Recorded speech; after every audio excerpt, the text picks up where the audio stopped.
అరే good news, మా daddy నా కోసం బైక్ కొన్నాడు రా. మీ డాడీ నీ కోసం బైక్ కొన్నాడు రా, మా డాడీ నా కోసం కారు కొన్నాడు. మరి మీ డాడీ ఏం కొన్నాడు రా? అరే వీడికి బండి ఉందిరా. ఏం బండి రా? అదేరా వాళ్ళ రిక్షారా.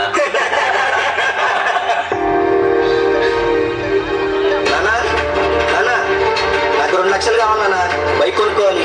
2 లక్షలా? ఈ రిక్షా తొక్కేవాడి దగ్గర 2 లక్షలు ఎక్కడి నుంచి వస్తాయి నాన్న? నాకా వయసు అయిపోయింది, రేపు నువ్వే నన్ను చూసుకోవాలి. నా దగ్గర అంత డబ్బు ఎక్కడది నాన్న? మా ఫ్రెండ్స్ చూడు, వాళ్ళ నాన్నలతో ఎంత హ్యాపీగా ఉన్నారు. నువ్వు ఉన్నావు, నాకు పెట్టందే కాక రేపు నిన్ను కూడా నేనే చూడాలా. అలాంటి బతుకు ఉన్నా ఒకటే, లేకపోయినా ఒకటే. అసలు నీలాంటి కొడుకు పుట్టాను చూడు, నా దరిద్రం. చే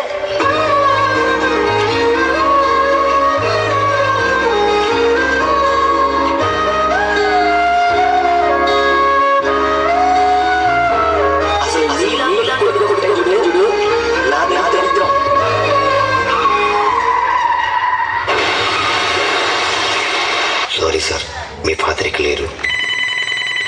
సార్ మీ నాన్నగారు మీ పేరు మీద 5 లక్షలు పాలసీ తీసుకున్నారు, కలెక్ట్ చేసుకోండి. ఏదో లెటర్లో ఉంది. నాన్న, నువ్వు సంతోషంగా ఉండటమే నాకు కావాలి. అందరి తండ్రిలాగా నిన్ను చూసుకున్నందుకు నన్ను క్షమిస్తావు కదా. ఇప్పుడు నీకు నచ్చిన బండి కొనుక్కో. నేను బ్రతికున్నప్పుడు ఇవ్వలేని సంతోషాన్ని నేను చనిపోయాక ఇస్తున్నాను.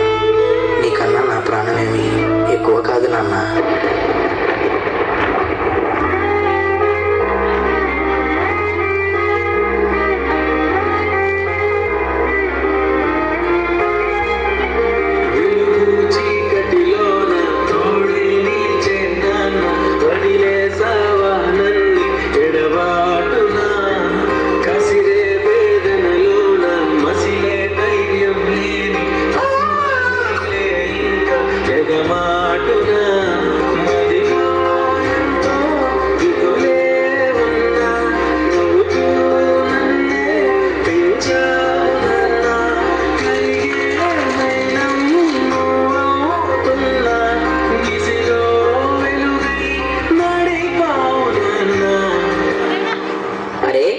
మీ అమ్మ అంటే ఇష్టమా, నాన్నంటే ఇష్టమా?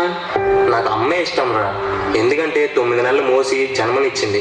అందుకే నాన్నకంటే కొంచెం అమ్మే ఎక్కువ ఇష్టం. నాన్న ఎందుకో వెనకబడ్డాడు. అమ్మ 9 నెలలు మోస్తే నాన్న 25 ఏళ్ళు. 2 సమానమే అయినా నాన్న ఎందుకో వెనకబడ్డాడు. ఫోన్లోనూ అమ్మ పేరే, దెబ్బ తగిలినప్పుడు అమ్మ అని పిలవడే.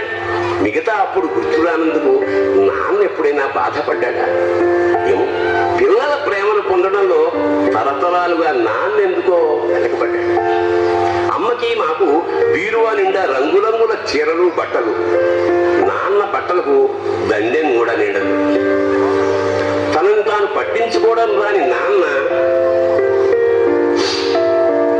ఎందుకో మాకు కూడా పట్టదంతా వెనకబడ్డాడు. అమ్మకి అన్నో కొన్నో బంగారు నగలు, నాన్నకి బంగారం చున్న పట్టు పంచొకటి. కుటుంబం కోసం ఎంత చేసినా తగిన గుర్తింపు తెచ్చుకోవడంలో నాన్నెంతో పాపం బాగా. ఇష్టమైన కూర అని చెప్పి పిల్లలు మొత్తం తినేస్తే ఆ పూటకి పచ్చడి మెతుకులతోనే ఇష్టంగా తినే నాన్న. ఇద్దరి ప్రేమ ఒకటే అయినా మా అమ్మ కంటే నాన్న చాలా వెనకబడ్డాడు. నాన్న ఇలా వెనకబడిపోవడానికి కారణం ఆయన మా అందరికీ వెన్నెముక కావడమే. వెన్నెముక వెనక ఉండబట్టే కదా దన్నుగా నిలబడగలుగుతున్నాం. ఇదేనేమో నాన్న వెనకబడిపోవడానికి కారణం.